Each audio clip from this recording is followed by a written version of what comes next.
They ain't gonna break my heart. And I'm sorry now.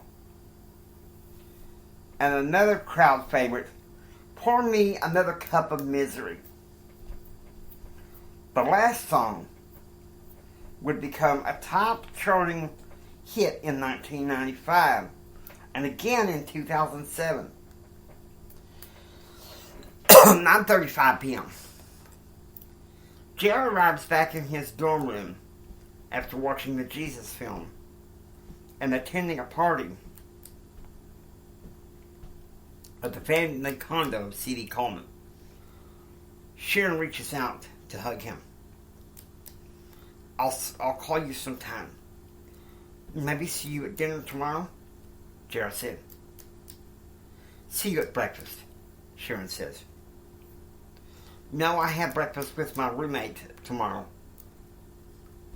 He says he has something very important to talk about, Jared said.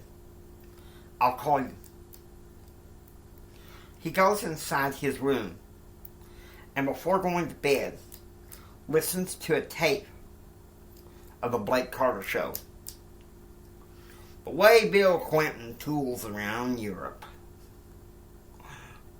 makes me think he thinks Mariah Carey is singing Hero to him.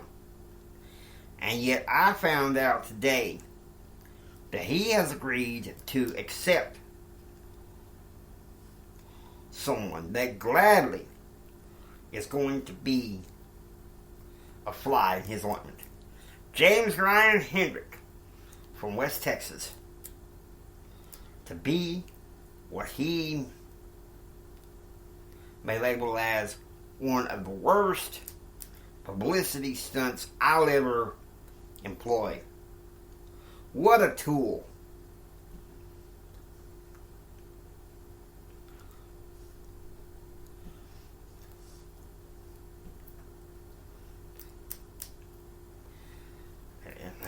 He does it so bad for Bush. He did so well for Bush? Why is Clinton so ashamed of him?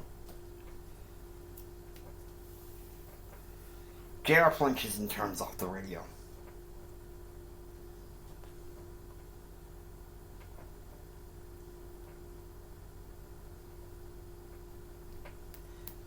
January 13th, 6:30 a.m.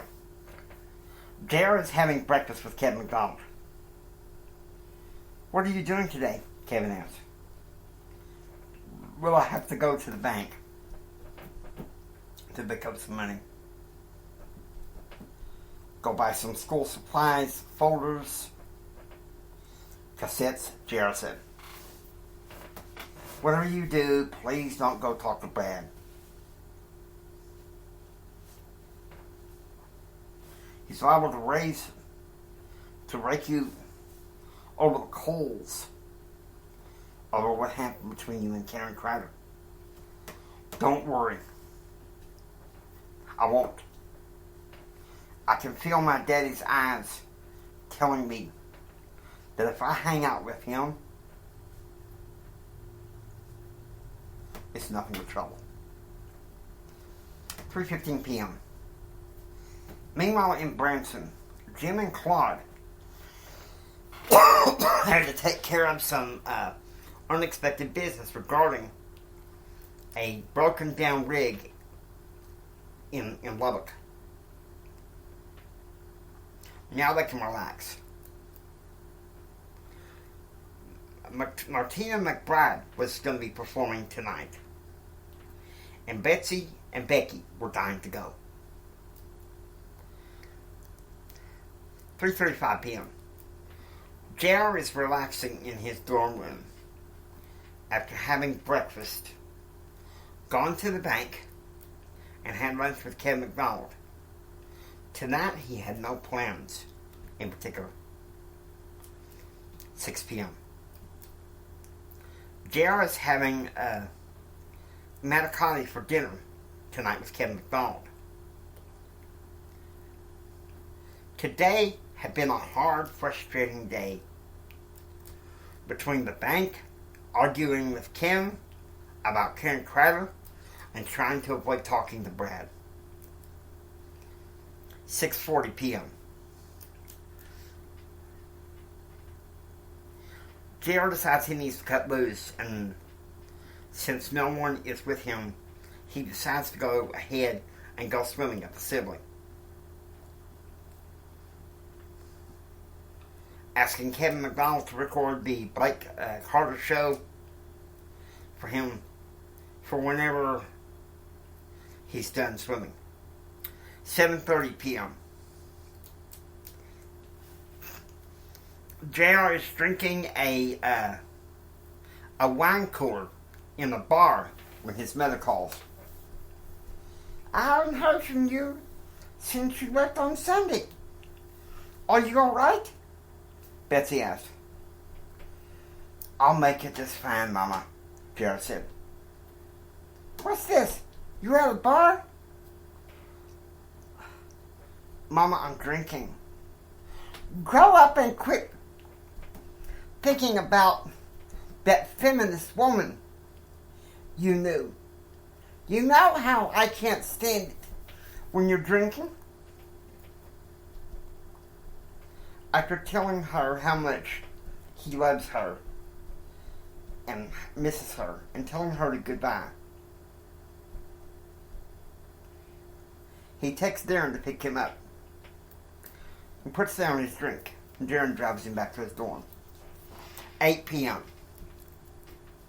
The Martina McBride show was opened first by Patty Loveless, who sang Timber on Falling in Love.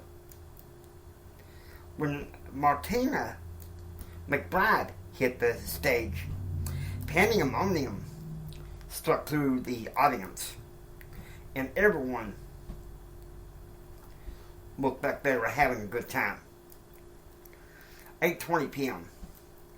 JR is in his dorm room listening to Blake Carter. It is something that President Clinton is now in Moscow, meeting with Boris Yeltsin and the Ice Princess, while Tonya Harding's bodyguards are arrested for conspiracy. What an interesting turn of events of reactivity here in America. While President Clinton jet sets around Europe.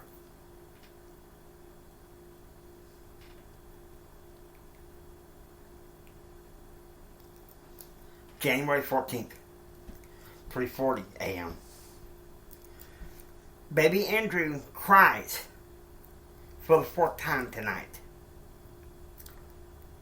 And so Kyle wakes up to feed him, seeing that Madison had already been up 3 times.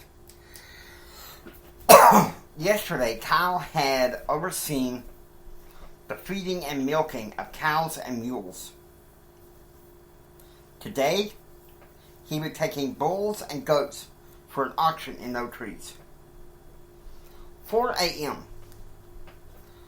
JR goes into the revamped dorm living room at Gordon Hall. He puts on his headphones to listen to the radio. The Blake Carter Minute comes on. Actress Ethel Ralston passed away this morning, and it is a heartbreak to my family. I remember growing up seeing some of her films, some of which my parents saw growing up in Pennsylvania. 4:45 a.m. Elizabeth wakes up with abdominal cramps again. So she goes and makes her usual apple cider vinegar tonic and turns on some country music videos. Some country music on her small record player. Doctors informed her that her chemotherapy started Tuesday at 9 a.m. She knows that Jim and Betsy will be in Washington, D.C. at the time, getting ready for Jim's confirmation hearings before the Senate Small Business Committee. 6:30 a.m. JR has breakfast with Antonio Gomez, a friend of his who is an agricultural economics student. Together, they talked about JR's heartbreak over Karen and his desire to forge new relationships and better friendships. 7:30 a.m. On the second floor of the Public Affairs building, JR is meeting in the office of Dr. Randy Wild. Your reputation precedes you, Mr. Hendrick, Dr. Wild said. Dr. Harmon has told me so much about you. Yes, I consent to all of your accommodations. I mean, after all, I am Associate Professor of Public Affairs with an emphasis in political science.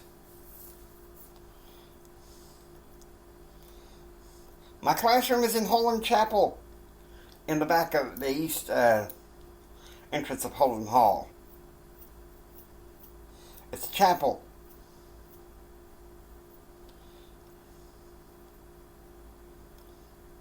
I'll see you Tuesday. See you Tuesday at 8. 8:33 a.m. in Branson. Elizabeth's regularly scheduled program is preempted by a statement from President Clinton. Oh Lord, Elizabeth puts out her cigarette. Well, bless his little pointed head. We're coming on TV. 2 p.m. Jim and Betsy, Claude and Becky, arriving the Branson Scenic Railroad.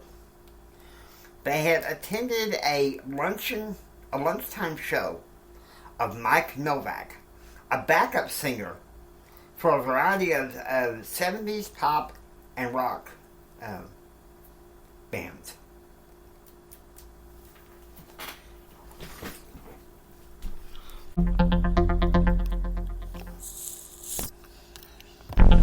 Hope you've enjoyed listening to this J.R. Hendrick Texan Night. If you like what you hear, please subscribe and become a part of the adventure. This is J.R. Hendrick saying until next time, take care. God bless you. Y'all take care now, you hear?